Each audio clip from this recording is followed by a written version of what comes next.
Two Bay Area fathers who are undocumented immigrants are now suing the federal government. And they have been detained at the West County Detention Facility in Richmond for the past 6 months. And that's where KPIX 5's Jessica Flores joins us live this morning with more on the lawsuit. Jessica?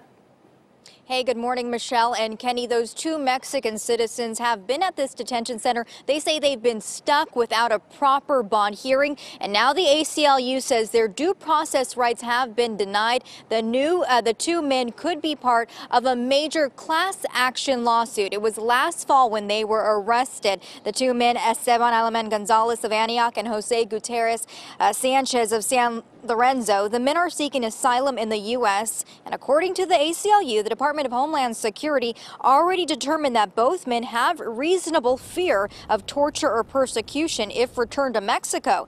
The ACLU says that determination means the federal government cannot deport them.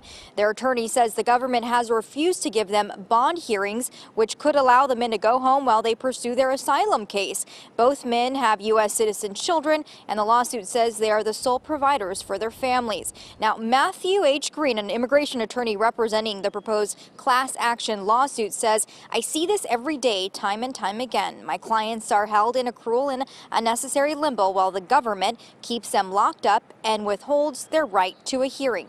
Now, attorneys for the two men say there are possibly hundreds of more immigrants in the same situation facing this legal limbo, and they are presenting this class action lawsuit on behalf of hundreds of immigrants. Reporting live here in Richmond, I'm Jessica Flores, KPIX 5.